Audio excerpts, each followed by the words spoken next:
Bill gates గారు లాంటి ఒక బిలియనీర్ వచ్చినా కూడా వాళ్ళు ఆయన ఏం ఖర్చు పెట్టారు, ఆయన ఏం తిన్నాడు, ఆ లెక్కలు చెప్పండి, ఆయనకి ఎంత ఖర్చు అయింది, మీరు సమోసాలు పెట్టారు లేకపోతే ఏం పెట్టారు అని చెప్పి మాట్లాడే పరిస్థితికి వైసీపీ నాయకులు దిగజారంటే అసలు ఏంటి, ఎలా చూడాలి వాళ్ళ పరిస్థితి?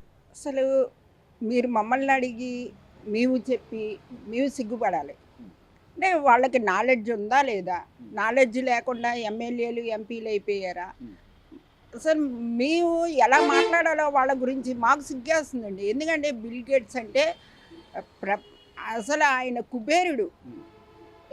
ఆయనని మనం కనీసం పలకరించడం కాదు, కంటితో చూడడానికి కూడా ఇది లేదు, అంతవరకు అక్కర్లేదు. ఇన్ని సొల్లు కబుర్లు చెప్తున్న మీ జగన్ వెళ్ళి ఒకసారి అపాయింట్మెంట్ తీసుకోమనండి చూద్దాం. ఈ 5 సంవత్సరాలు మీరు పీకింది ఏంటండి? అంత మహానుభావుడిని తీసుకొచ్చి ఆంధ్రాకి రప్పించిన చంద్రబాబు నాయుడు గారి గురించి మాట్లాడుతున్నారంటే అంతకన్నా మీకు నాలెడ్జ్ లేదనుకోవాలో, లేకపోతే దున్నపోతు మీద వర్షం కురిసింది అనుకోవాలో, ఏమనుకోవాలో మాకు అర్థం కావట్లేదు. అది ఇంక అంతకన్నా వాళ్ళకు ఏంటి లెక్కలు చెప్పాలా? ఎవడ బాబుగాడి సొమ్ము గురించి నువ్వు మాట్లాడుతున్నావు? నీ సొమ్ము ఏమన్నా ఇచ్చావా? నీ జేవీలో డబ్బులు ఏమన్నా ఇచ్చావా? లేకపోతే ఈ పేటీఎం బ్యాచ్లు డబ్బులు ఏమన్నా ఇచ్చారా? అది ప్రజల సొమ్ము. ఆయనకి తెలుసు ఎలా ఖర్చు పెట్టాలో, ఎలా వాడాలో తెలుసు. మీకు సంజేషి చెప్పుకోవాల్సిన అవసరం ఆయనకి లేదు. చెప్తే ప్రజలకు చెప్పుకుంటారు.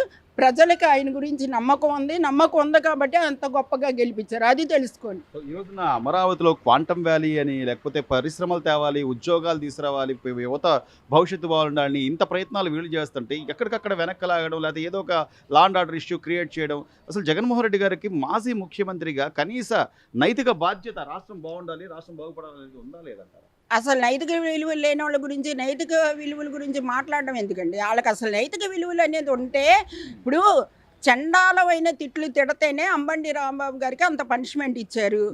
జోగి రమేష్ గారు చండాలంగా తిట్టబట్టి కార్యకర్తలు, మీరు అన్నారు చూడండి, కార్యకర్తలు కోపం వస్తే, ఆవేశం వస్తే ఏం చేస్తారో వాళ్ళకే తెలీదు, మేము చెప్పినా ఆగరని. అలాగే వాళ్ళ కోపం వచ్చింది, కొన్ని వెళ్ళారేమో, అది పక్కన పెడితే వాళ్ళేమి ప్రజాసేవ చేయలేదు, దేశాన్ని ఉద్ధరించే పని చేస్తే కార్యకర్తలు వెళ్ళి కొట్టలేదు. వాళ్ళ తప్పుడు మాటలు, అనకూడని మాటలు, తల్లిని విమర్శించారు కాబట్టి ఆయనకి సైలెంట్గా ఉండమన్న కార్యకర్తల కోపం వచ్చింది. అది పక్కన పెడితే వాళ్ళని పరామర్శించడానికి, ఏదో దేశానికి సేవ చేసినట్టు పరామర్శించడానికి వెళ్ళారు. ఇక్కడ అసెంబ్లీ సెషన్స్ జరుగుతున్నాయి, ప్రజల సమస్యలు గాలికి వదిలేశారు. మీ నాయకులు అంటే ఏసీలో బతికే వాళ్ళు కావాలి, కష్టాల్లో నష్టాల్లో తిరుగుతున్న ప్రజలు మాత్రం అక్కర్లేదు మీకు. దీన్ని బట్టే రాష్ట్రం మీద మీకు ఎంత శ్రద్ధ ఉందో అర్థమవుతుంది. మీలాంటి వాళ్ళు బిల్ గేట్స్ని తీసుకొస్తే మాట్లాడేవాళ్ళు, అది మేము వినాలి. మా కర్మ అంతే. సో మొత్తం మీద కనీసం మీరు అన్నట్టుగా అసెంబ్లీ సమావేశాలు కనీసం వాళ్ళ 11 నియోజకవర్గాల్లో ఉన్న సమస్యలైనా వాళ్ళు తీసుకొచ్చి లేవనెత్తచ్చు. నిజంగా అసలు రాష్ట్రంలో సమస్యలు ఉన్నాయంటారా? అది వీళ్ళు అసలు ఎందుకు వెళ్ళి సంతకాలు పెట్టి వచ్చేసే పరిస్థితి? 11 నియోజకవర్గాల్లో గెలిపించిన ప్రజలు సిగ్గుపడుతున్నారండి. ఎందుకు రా బాబు వీళ్ళ మేము గెలిపించామనేసి. అది 11 నియోజకవర్గాల్లో గెలిపించిన వాళ్ళు తెలుసుకోవాలి, మనం కాదు చెప్పేది. ఎందుకంటే ముందు మేలుకొని తక్కువ వాళ్ళు ఓడించారు, వాళ్ళు మేలుకోకుండా 11 నియోజకవర్గాల్లో గెలిపించారు. అది ఎందుకంటే ప్రజల సమస్యలు వాళ్ళకి అక్కర్లేదు. ప్రజల సమస్యలు ఎంతసేపు రప్ప గొడవలు, రాష్ట్రాన్ని తండ్రి కొడుకులు నిద్రాహారాలు మానేసి ఒకళ్ళు అడ్డు పరిగెడుతుంటే ఒకళ్ళు ఇటు పరిగెడుతున్నారు. అలాంటి వాళ్ళని మీరు విమర్శిస్తున్నారంటే మీకు కనీసం రేపన్న రోజు వాళ్ళు అభివృద్ధి చేస్తే మీ పిల్లలు కూడా అభివృద్ధి చెందుతారు. ఎక్కడో బతుకుతున్నా మీ కార్యకర్తల పిల్లలు కూడా అభివృద్ధి చెందుతారు. అది తెలుసుకోండి, అది కార్యకర్తలు తెలుసుకోవాలి. అరే బాబు, పక్క పార్టీ వాళ్ళు ఇలాగా కష్టపడుతున్నారు మా గురించి, ఒక చంద్రబాబు నాయుడు గారు కానీ, లోకేష్ గారు కానీ, పవన్ కళ్యాణ్ గారు కానీ కష్టపడుతున్నారు. వాళ్ళు రేపొద్దున అభివృద్ధి చెందితే మా పిల్లలు కూడా అభివృద్ధి అవుతారని వైసీపీ అభిమానం మీద ఉన్న కార్యకర్తలు కూడా తెలుసుకోవాలి. విమర్శించేటప్పుడు సిగ్గుసరం ఉండాలి మాట్లాడేటప్పుడు. కనీసం తిరుమల ప్రసాదానికి సంబంధించి అక్కడ అది జరిగింది, కల్తీ జరిగింది, చుక్క పాలు లేకుండా కల్తీ నెయ్యితో తయారు చేశారన్న దానిలో సిట్టు నివేదిక వచ్చినా కూడా దానిలో ఇంకా జంతువులు కలవలేదు కదా అని సమర్థించుకునే పరిస్థితి. అదేమంటే దాన్ని డైవర్ట్ చేయడం కోసం అంబటి రాంబాబు గారు నీచమైన భాష మాట్లాడి మొన్న కూడా ఆయన బయటకు వచ్చి తగ్గేదేలే అని చెప్పి సంజ్ఞలు చేయడం. అసలు వాళ్ళకి కనీస పాప భీతి కానీ, స్వామివారంటే భయం భక్తి కానీ ఏమన్నా వాళ్ళకి ఏదీ లేదండి. ఉండుంటే అలాగే ఎందుకు మాట్లాడతారు? ఉండుంటే తగ్గేదే లేని వెంకన్న బాబు చూపిస్తాడు. ఇప్పుడు ఆల్రెడీ చూపిస్తున్నాడు, లడ్డు విషయంలో ఇంకా చూపిస్తాడు. ఆయనేం ఊరుకునే రకం అయితే కాదండి, కలియుగ ప్రత్యక్ష దైవం. ఆయనకి ఏ లోటు చేసినా సరే ఊరుకునే అతనైతే కాదు. మీకేంటంటే హిందూ ధర్మాలైనా, హిందూ ఇదైనా సరే సాంప్రదాయాలన్నా ఏమన్నా హిందువులు అంటేనే మీకు అసలు బాధ్యత, భయము, భక్తి అనేది ఏదీ లేదు. మీకేంటంటే ఆటలుగా తిరుపతి దేవస్థానం మనం పవిత్రంగా చూస్తే వాళ్ళు వ్యాపార స్థలంగా చూశారు కాబట్టి కల్తీ చేశారు. సాలువాది కూడా వాళ్ళు ఇష్టం వచ్చినట్టు ప్రవర్తించారు కాబట్టి అది భగవంతుడు చూసుకుంటాడు. ఇప్పుడు ఏది మాట్లాడినా సిట్టు చెప్పినా ఏం చెప్పినా చంద్రబాబు నాయుడు ఆధ్వర్యంలో జరుగుతుంది అన్నారు. ఆయన మోసపూరిత రాజకీయాలు చేస్తే మీరు ఇలా రోడ్ల మీద ఏంటి ఫ్రీ పక్షుల్లో తిరిగేవారు కాదు, విచ్చలవిడిగా తిరిగేవారు కాదు. ఆ రపారపాలు అనుకుంటూ ఆ రోజు నీ పుట్టినరోజుకి అంత జంతు బళ్ళు అవన్నీ చేసేవారు కాదు. ఆయన అంటూ ఒక విజన్ ఉంది. ఆయన మీలాంటి వాళ్ళు అనకూడదు కానీ మీలాంటి దూది పిందుల మీద శ్రద్ధ పెట్టట్లా ఆయన రాష్ట్ర అభివృద్ధి గురించి చూసుకుంటున్నారు కాబట్టి ఆయన అంటూ కరెక్ట్గా శ్రద్ధ పెడితే మీలాంటి వాళ్ళందరూ వెళ్ళి 1, 2, 3, 4, 7 అనేసి ఓసలు లెక్క పెట్టుకోవాలి. అది మాత్రం గుర్తు పెట్టుకోండి. బిల్ గేట్స్ లాంటి ఒక ఇమేజ్ ఉన్న వ్యక్తి చంద్రబాబు నాయుడు గారిని మై ఫ్రెండ్ అంటూ పలకరించడం కానీ, అంటే వాళ్ళిద్దరి మధ్య ఉన్న స్నేహబంధం ఇప్పటిది కాదు, సుమారుగా హైదరాబాద్ లాంటి అంటే గతంలో కలిసి ఉన్నప్పుడు ఒక సైబరాబాదుగా అది సృష్టించబడటం, అప్పుడున్నటువంటి ఆయన విజిటింగ్ కానీ. సో ఇప్పుడు మన రాష్ట్రానికి మళ్ళీ అలాంటి వ్యక్తులు అవసరం అని చెప్పి బిల్ గేట్స్ గారు వస్తే ఆయనకి ఏం కొనిపెట్టారు, ఆయన తిన్న టిఫిన్ ఖర్చులు ఎంత, ఆయన భోజనం ఎంత, లేకపోతే ఆయనకి రానుబోని ఖర్చులు ఎంత అయినాయి అని ప్రశ్నించే పరిస్థితికి వచ్చారంటే వైసీపీ నాయకులు ఎలా చూడాలి ఏంటి? వాళ్ళకి పని పాట లేదు. వాళ్ళకి ఎవరు వచ్చారా, ఎవరేం తిన్నారా, ఏం చేశారా అని ఊసే మేము బతుకున్నాం అని తెలియజేయడానికి బయటకు వచ్చి కుక్కలు వాగినట్టు వాగుతున్నారే తప్ప మనం గెలిస్తే ఏం చేశాము, ఆయన ఏం చేస్తున్నాడు అనే ఆలోచన వస్తే బాగుంటుందని నేను అనుకుంటున్నానండి. జగన్ రెడ్డికి బుద్ధి జ్ఞానం అనేది ఇంతవరకు దేవుడు పెట్టలా. బిల్ గేట్స్ లాంటి ఒక పెద్ద వ్యాపారవేత్తలు వాళ్ళు వచ్చి మన ఆల్రెడీ ఆ టైంలో హైదరాబాద్ వచ్చారండి. ఆయన అరగంట టైం ఇస్తే గంటన్నర స్పెండ్ చేశారండి మన కోసం. వచ్చి ఇవాళ హైదరాబాద్ డెవలప్ అయిందంటే ఎవరు? ఆయన లాంటి వాళ్ళు పెద్ద పెద్ద వ్యాపారస్తులు వచ్చి చెందితేనే కదా ఇవాళ డెవలప్ అయింది. ఇలా సాఫ్ట్వేర్ కంపెనీలు కానీ ఇవాళ ఉద్యోగస్తులు కానీ అక్కడ ఉన్నారు, అందరూ హ్యాపీగా ఉన్నారు. ఇవాళ ఈయన మనకు వచ్చి అమరావతికి వచ్చి అవన్నీ చూసి మనకు ఒక ఆదాయం, ప్రజలకు ఒక ఇబ్బంది లేకుండా ఒక వ్యాపార సంస్థలు వస్తాయని చెప్పి ఆశపడుతున్నాం. వీళ్ళు అలా ఆలోచించకుండా వాడేం వచ్చాడు, ఈడేం తిన్నాడు, వాళ్ళేం చూస్తారు, ఇలాంటి సొల్లు సోది మానటం మాని నువ్వు ఎవరిని తీసుకురావాలా, ఈ డెవలప్ ఎలా చేయాలా, అమరావతిని ఎలా బాగు చేయాలని ఆలోచించు ముందు జగన్మోహన్ రెడ్డి. ఇప్పటికీ కూడా అసెంబ్లీ సమావేశాలు జరుగుతున్నాయి, మీరు వచ్చి అసెంబ్లీలో ప్రశ్నించవచ్చు, మీ టైం మీకు ఇస్తామని చెప్తున్నారు, సభాపతి చెప్తున్నాడు, ఒక పక్క అధికార పార్టీ నాయకులు చెప్తున్నారు. అయినా కూడా వచ్చి ఆ సంతకం పెట్టి మాత్రం వెళ్ళిపోవడాన్ని ఎలా చూడాలంటారు?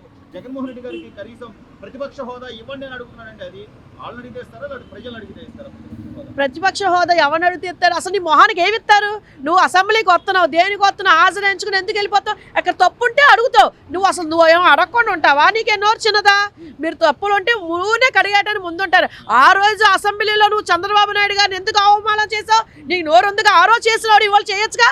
ఎందుకంటే మావే తప్పు నీకేమీ లేదు, దొరకట్లా. నిన్న బొత్స లెగిసి అమ్మఒడి గురించి తొక్క గుడి గురించి మాట్లాడాడు. మా వాళ్ళు కౌంటర్ ఇచ్చారు. నువ్వు ఒక్కరికి ఇచ్చాము, ఇద్దరు పేరు చెప్పి, కానీ మేము ఎంతమంది పిల్లలు అంటే అంతమందికి ఇచ్చాము అని సమాధానం ఇస్తే తెత్త అంటున్నాడు. వాడికి మాట్లాడుతూ రాదు, ముందు మాట్లాడమని నేర్చుకోమనండి. అసెంబ్లీలో ఏముందని అడుగుతారు? ఏమీ లేదు కాబట్టి, వాళ్ళు అడగలేరు కాబట్టి కరెక్ట్గా వస్తాడు. 10ంటికి వస్తాడు, 10 గంటల 11 నిమిషాలకి. ఆ 11 అనేది మాట కరెక్ట్ 11 నిమిషాలు ఉన్నాడు అసెంబ్లీలో. మొన్న ఆ 11 ఆడికి నామాలే, పంగనామాలే. కనీసం తిరుమల లడ్డు వ్యవహారంలో సిట్ నివేదిక ఇచ్చింది. మొత్తం అందరూ కూడా స్వామివారి భక్తులకు సంబంధించిన మనోభావాల అంశం. దీన్ని ఎంతవరకు డైవర్ట్ చేయాలని చెప్పి అక్కడ నేను జోగి రమేష్ పలకరించాలి, లేదా అంబటి రాంబాబుని పలకరించాలని కొన్ని వేల మందిని ఇబ్బందులు పెట్టడం ఆ ట్రాఫిక్లో, దానికన్నా అసెంబ్లీలో ప్రస్తావించవచ్చు కదా, అసెంబ్లీలో మాట్లాడచ్చు. ఆ తిరుమల లడ్డు వ్యవహారంలో కనీసం వాళ్ళకి ఇప్పటికైనా అడగడు. ఎందుకు అడుగుతాడు? తప్పు చేస్తున్నాడు వాడే కదా, ఎందుకు అడుగుతాడు? మొన్న ఏంటంటే ఆవంట చెత్త తిందంట, చెత్త నెయ్యి వస్తుందంట. ఈడు ఏం చెత్త తింటున్నాడో మరి, ఈడికి ఏం వస్తుందా పెంట? అసలు మాట్లాడటానికి సిగ్గు శరం ఉండాలి. ఆవు చెత్త తింది, చెత్త నెయ్యి వస్తుంది, నీళ్లు తాగింది, పాలు పలసగా వస్తున్నాయి. వీడు మాట్లాడితే సిగ్గు ఉండాలా? నీకు ఇంత ఇంగిత జ్ఞానం ఉంటే నీ పక్కన తొత్తులు కూడా అంత ఉన్నట్టే. నువ్వు ఒక ఎదవి, ఎదవతో పాటు ఆ యొక్క ఎదవలో. కనీసం ఇప్పటికైనా అంబటి రాంబాబు గారు జైల్లో, అంటే ఆయన చేసిన తప్పుకు ఏదో పశ్చాత్తాపడ్డాడు, ఆయన సన్మానం చేయాల్సింది పోయి ఆయన జైల్లో పెడతారా అని జగన్మోహన్ రెడ్డి గారు అడిగారు. మొన్న ఆయన బయటకు వచ్చి నేను తగ్గేదేలే అని చెప్పి ఇంకా సంజ్ఞలు చేస్తున్నాడు. ఆయనకి ఏమన్నా అంటే అంత పెద్ద వ్యక్తిని నేను పొరపాటున వాళ్ళ అమ్మగారిని తిట్టే పరిస్థితికి వచ్చాను అని ఏమన్నా పశ్చాత్తాపం ఏం ఉండదు. వాళ్ళకున్న సిగ్గిడ్స్ వాళ్ళు వాళ్ళు సిగ్గిడ్చారు కాబట్టి అట్టగా మాట్లాడతారు. వాళ్ళు తగ్గేదేలంటే వాళ్ళ వీళ్ళకే వచ్చు ఆ తగ్గేదేలే రప్ప వీడు కాళ్ళు చేతులు ఇరికేస్తే ఆ తగ్గేదిలా చూపిస్తారు. చంద్రబాబు నాయుడు గారు మేడం గారు భువనేశ్వర్ గారిని అన్నప్పుడు నువ్వు ఆ రోజు ఏమయ్యారు మీరందరూ? ఇవాళ వచ్చి బయటకు వచ్చి అంబటి రాంబాబు కూతురు మాట్లాడుతుంది. ఆ రోజు ఏమైంది? ఆమె ఆడామేగా. ఇవాళ నీ నాన్న లోన పెట్టేసరికి మీకు అన్ని బాధలు కనబడుతున్నాయా? అయినా మీ నాన్నకి ఇంత ఇంగితగానే ఉందా? అంబటి రాంబాబుకి ఇంత ఉందా? మొత్తం మీద చివరగా ఈ రోజున పరిశ్రమలు, ఉద్యోగాలు, మొన్న బిల్ గేట్స్ గారు రావడం ఇట్లా అంటే ఒక భరోసా కల్పిస్తూ చదువుకునే పిల్లలకి మళ్ళీ ఇతర రాష్ట్రాలకో లేకపోతే ఇతర దేశాలకు వెళ్లకుండా పరిశ్రమలు తేవాలని ఒక పక్క ఐటీ శాఖ మంత్రిగా లోకేష్ గారు కానీ, మరోవైపు రాష్ట్ర ముఖ్యమంత్రిగా చంద్రబాబు నాయుడు గారు కానీ వీళ్ళ పనితీరు ఎలా ఉంది? చాలా బాగుందండి. ఎప్పటికప్పుడు డెవలప్ చేయాలనే చూస్తున్నారు. నిన్న ఇప్పుడు మన ప్రతాప్ రెడ్డి గారు ఫుడ్ ఇన్స్పెక్టర్ కింద వెళ్ళి ఎక్కడ ఏ రేషన్ డీలర్లో ఎంత మోసాలు జరుగుతున్నాయా, ఏ ఫుడ్ ఎక్కడ ఎలా ప్రాబ్లం వస్తుందా, హాస్టల్లో పిల్లలకి ఫుడ్ ఎలా సరిగా పెట్టట్లా, ప్రతిదీ ఎప్పటికప్పుడు వెరిఫికేషన్ చేస్తున్నారండి. ఆ వెరిఫికేషన్ ద్వారాగా మాకు చాలా బాగా నచ్చిందండి. ఎందుకంటే హాస్టల్లో పిల్లలు ఇబ్బంది పడకూడదు, స్కూల్స్లో ఇబ్బంది పడకూడదు, మన గవర్నమెంట్ స్కూల్లో ఎలా జరుగుతుంది, రేషన్ డీలర్స్ దగ్గర ఎలా జరుగుతుంది అనేది ప్రతిదీ ఎలా చేస్తాం వల్ల కూటమి ప్రభుత్వం ఉండటం వల్ల చాలా బాగుంది అనిపిస్తుందండి. సార్, దాదాపుగా ఈ 2 ఏళ్లలో కూటమి ప్రభుత్వం అధికారంలోకి వచ్చిన దగ్గర నుంచి కూడా సంక్షేమ పథకాలని, రోడ్ అని, డెవలప్మెంట్ అని ఏమైనా మార్పు కనిపిస్తుందంటారా? ఎలా ఉంది? చాలా మార్పు ఉందండి. రోడ్లు మాత్రం అసలు ఇదివరకటికి ఇప్పుడు సంబంధం లేవు. ఇంకా సంక్షేమ పథకాలు అంటారా, అందరికీ పెన్షన్లు పెంచారు, కొత్తవి పెట్టుకోవడానికి కూడా అవకాశం ఇచ్చారు. తర్వాత ఇక్కడ ఎస్టీ హాస్టల్ కూడా కొత్త భవనం నిర్మాణం చేశారు. కమ్యూనిటీ కూడా కొత్తగా శాంక్షన్ చేశారు. అన్నా క్యాంటీన్ ఒకటి రెడీగా ఉంది. ఎవరికి ఇబ్బంది ప్రస్తుతానికి ఏం లేదు. ఏ సమస్య వచ్చినా కూడా ఎంబడే వస్తున్నారు. యువ నాయకుడిగా లోకేష్ గారు ఆయన నియోజకవర్గాన్ని రోల్ మోడల్గా చేస్తా అన్న మాట ప్రకారమే ప్రతి విషయంలో కూడా ఆయన వెంటనే స్పందించడం కానీ ఎట్లుంది సార్ ఆయన పనితీరు? పనితీరు మాత్రం 100% అండి. చాలా ఫాస్ట్గా వస్తుంది. ఏ సమస్యనైనా తీసుకెళ్ళి ఆఫీస్లో చెప్పండి వెమ్మటే అక్కడి నుంచి మనుషులు వస్తున్నారు, ఎస్టిమేషన్ వేస్తున్నారు. గవర్నమెంట్ నిధులతో సంబంధం లేకుండా ముందు ఆయన అవసరం అయితే సొంత నిధులతో ఆ కార్యక్రమాలు చేస్తున్నారు. ఇది ఇవాళ జరిగినవన్నీ అయ్యే. ఆ డబ్బులు తర్వాత సంగతి. ఇప్పుడు ఆయన అధికారంలో రాకముందు కూడా సొంత నిధులతోనే చేశారు. ఇవాళ అధికారంలోకి వచ్చిన తర్వాత కాదు, అధికారంలో రాకముందు కూడా సొంత నిధులతో. కొన్నిటికి ప్రార్థనాలయాలు కానీ వాటికి గవర్నమెంట్ పాలసీ ప్రకారం చేయకూడదు. అలాంటి వాటికి కూడా సొంత నిధులతో చేస్తాడు, సొంతంగా చేస్తాడు. మీరు అన్నట్టుగా లోకేష్ గారి పనితీరు పట్ల సాక్షాత్తు హైకోర్టు కూడా ప్రశంసించిన పరిస్థితి. అంటే విద్యాశాఖ మంత్రిగా ఆయన విద్యార్థుల సమస్యల పట్ల కానీ లేకపోతే ఏదైనా ఉంటే వెంటనే స్పందిస్తున్నారు. ఎక్కడైనా పొరపాటున కల్తీ ఆహారం కానీ అట్లాంటి జరిగితే ఇమీడియట్గా ఆయన చర్యలు తీసుకుంటున్నారు అని చెప్పి ఆయన ప్రోత్సహించడం ఎట్లా చూడాలి? హైకోర్టు చాలా సంతోషం అండి. అది అన్ని పేపర్లోనే మెయిన్లో వచ్చింది. సాక్షాత్తు హైకోర్టు ప్రధాన న్యాయమూర్తి గారే చాలా చెప్పారు. ఆఫీసుల్లో ఆయనకి అన్ని పనులు ఉంటేనే అంత నాయకుడే స్పందిస్తుంటే మరి ఒక ఎంప్లాయీస్ మీరు ఎందుకు పట్టించుకోవట్లేదని అడగడం కూడా గొప్ప విషయమే. అది సో అట్లాగే సార్, ఈ రోజున తిరుమల లడ్డు వ్యవహారం సిట్ నివేదిక ఇచ్చింది. చుక్క పాలు లేకుండా కల్తీ జరిగిందని చెప్తున్నా కూడా ఎక్కడైనా వాళ్ళ పశ్చాత్తాపం అంతకుముందు చేసిన భువన కరుణాకర్ రెడ్డి గారు కానీ లేకపోతే సుబ్బారెడ్డి గారిలో కానీ అసలు పశ్చాత్తాపం లేదండి. ఎదురుదాడి చేస్తున్నారు. అది ఫేక్ వీడియోలు మీకు తెలియదే ఉంది. ఫేక్ వీడియోలు కానీ ఫేక్ చేస్తున్నారు, అన్నీ చేస్తున్నారు. అది వాళ్ళు చేసేది అందరికీ తెలిసిన విషయమే.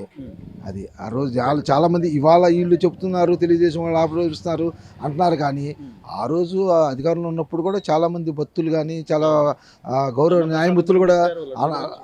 న్యాయమూర్తులు కూడా పంపించారు కొంతమంది. సరే ఈ ఆంధ్ర వాళ్ళు చెప్పారు అంటే తప్పులేదు. ఏది ఆంధ్ర వాళ్ళు చెప్పాడు ఆ పార్టీ వాళ్ళు అనొచ్చు.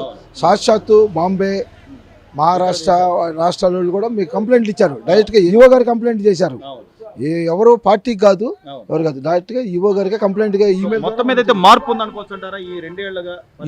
చాలా మార్పు ఉందండి. మార్పు చాలా కనబడుతుంది. జాలు కూడా అసలు చాలా ఫాస్ట్గా జరుగుతుంది. జాలకి తెలిసిన దానికన్నా అమరావతి తెలియంది చాలా జరుగుతుంది. ఆ విషయంలో మాత్రం చాలా వెనకబడ్డారు వీళ్ళు ప్రచారం చేయడంలో. అది ఇక్కడ పేపర్లో వచ్చేది 10 పేజీలో కనపడుతుంది. అక్కడికి వెళ్తే కొత్త మిషనరీ కానీ అంత పెద్ద కానీ సంబంధమే లేదు దాంట్లో. కానీ ఇక్కడ చేసి చెప్పడంలో మాత్రం వెనకబాటులో దాంట్లో ఆ ఉద్దేశం లేదు. ఇంకా జగన్మోహన్ రెడ్డి గారు ఇంకా నేను వస్తాను, ఒక్కొక్కటి సంగతి తెలుస్తాము, అదేమంటే రక్తంతో హోళీ ఆడదాం అసలు ఈ పరిస్థితి- అంటున్నారంటే ఆ. ఇక్కడ చర్యలు తీసుకోలేకపోతున్నారు, అది మైనస్. అది ఆ మరి చర్యలు రాజకీయ కక్ష అంటున్నారు కదా, మొన్న జోగి రమేష్ అంటారండి. అలాగే అమర్నాథ్ బాబు గారు. ఓ పిచ్చుకోక ఎంటబడినప్పుడు రాయి పెట్టి కొడితేనేమో జంతు హింస అంటే ఎట్లా కుదురుతుంది? అది పిచ్చుకోక ఎంటబడినప్పుడు మనం రాయి పెట్టి కొట్టాలి, రాయి పెట్టి కూడా జంతు హింస కింద కేసు పెడతాడు అనుకుంటే అలానే ఉంటుంది. అది అంతేగాని వేరేదేంటో ఏం లేదు. ప్రజలు గమనిస్తున్నారంటారా? అది గమనించారు కాబట్టి మీకు ఇంతవరకు ఏమి ఇబ్బందులు లేకుండా జరిగింది. ప్రజలు గమనించబోయి జనాలు నమ్మకపోతే ఇప్పటి తేడా వచ్చేది. అది ఇక్కడ చూసుకుంటే కనుక ఎప్పుడు ఈ రోడ్డు ఇంత బాగులేదు. ఆయన వచ్చిన తర్వాత రోడ్లు కానివ్వండి, డ్రైనేజ్ కానివ్వండి, డొంక రోడ్లు, మెయిన్ రైతులకు ఉపయోగపడే డొంక రోడ్లు మొత్తం ఆయన దగ్గరుండి వేయించాడు. డొంక రోడ్లు వెళ్తే వర్షం పడాలంటే చాలా ఇబ్బందిగా ఉండేది ఒకప్పుడు. ఇప్పుడు వెళ్ళండి మీరు, కార్ అయినా వెళ్ళిద్ది, అలా ఉన్నాయి డొంక రోడ్లు. లోకేష్ గారి పరిపాలన 100% బాగుంది. సో విద్యాశాఖ మంత్రిగా పిల్లలకు మధ్యాహ్న భోజనం కానివ్వండి, స్కూల్ యూనిఫామ్ అని, బుక్స్ అని, అంటే ప్రతి దానిలో కూడా మార్పు ఉన్న జగన్మోహన్ రెడ్డి గారు లేకపోతే వాళ్ళ నాయకులు అసలు ఇంకా ఏమీ లేదు, మేము వచ్చాక ఒక్కొక్కటి సంగతి తెలుస్తాం అది అని వాళ్ళు మాట్లాడారు. ఫస్ట్ వాళ్ళని అసెంబ్లీకి రమ్మనండి, ప్రజల కోసం ముందర మాట్లాడమనండి, వాళ్ళ బాధలు చెప్పమనండి. అంతేలే కానీ ఎక్కడో తాడేపల్లి ప్యాలెస్లో కూర్చొని మాట్లాడడం కరెక్ట్ కాదు. మొన్నే చూశారు పురవనిక విషయంలో 6 కోట్ల రూపాయలు విద్యాశాఖ మంత్రి నారా లోకేష్ గారు సాయం చేశారు. ఇప్పుడు దాకా పేటీఎం బ్యాచ్ ఎవరైనా, వైసీపీ సంబంధించిన వాళ్ళు ఎవరైనా కానీ రూపాయి సాయం చేసినట్టు అక్కడ చూసారా మీడియాలో? లోకేష్ గారు 6 కోట్ల రూపాయలు శాంక్షన్ చేశారు. ఇది లోకేష్ గారి పనితీరు. పిల్లల పట్ల కానీ విద్యార్థుల పట్ల కానీ చూస్తే ఇవాళ రోజున మధ్యాహ్నం భోజనం మన ఇంట్లో కూడా తినము. అలాంటి భోజనం కానీ, బట్టలు కానీ, స్కూల్ యూనిఫామ్ చూసుకుంటే ప్రైవేట్ స్కూల్ డీటీగా యూనిఫామ్లో ఫాలో చేస్తున్నారు. ఇది లోకేష్ గారి పరిపాలన. పిల్లల మీద ప్రత్యేక శ్రద్ధ ఉంచి విద్యాశాఖ రంగాన్ని మొదటి పాదం నడిపిస్తున్న శాఖ మంత్రి నారా లోకేష్ గారు. సో ఇన్ని ఆర్థిక ఇబ్బందుల్లో కూడా చంద్రబాబు నాయుడు గారు ఒకవైపు సంక్షేమ పథకాలు 1వ తారీఖు ఖచ్చితంగా పెన్షన్ వచ్చేలాగా, అట్లాగే ఉచిత బస్సు ప్రయాణం కానీ ఇట్లా అన్నీ చేస్తున్నా ఏమీ జరగట్లేదని ఒకటే పదే అదే వీళ్ళు వెళ్ళి ఒక్కోసారి అమరావతి చూడమనండి. ఒక ఎన్సీసీ కానీ, కేఎంసీ కానీ చెప్పి మళ్ళీ ఇంకో వచ్చేసి ఏమో హైకోర్టు కానీ, హెచ్ఓడి వర్కులు కానీ, అసెంబ్లీ కానీ, ఎల్ఎంటీ కంపెనీలు, పెద్ద కంపెనీలు మొన్న బిలాంగ్ టు 70 ఎకరాలు కాలేజీ కడుతున్నారు. అభివృద్ధి ఒక రోజు అమరావతికి వెళ్ళి చూస్తే తెలిసిద్ది. అమరావతిలో డెవలప్మెంట్ చూసి ఈ కూలుకొని ఈ వైసీపీ చేస్తున్న చెడు ప్రభావం ఇది. ప్రజలు 100% క్లారిటీగా ఉన్నారు. లోకేష్ గారి విషయంలో కానీ, చంద్రబాబు గారి కూటమి ప్రభుత్వ పరిపాలన కానీ అందరూ బాగున్నారు. సంక్షేమ పథకాలు అన్నీ అందుతున్నాయి.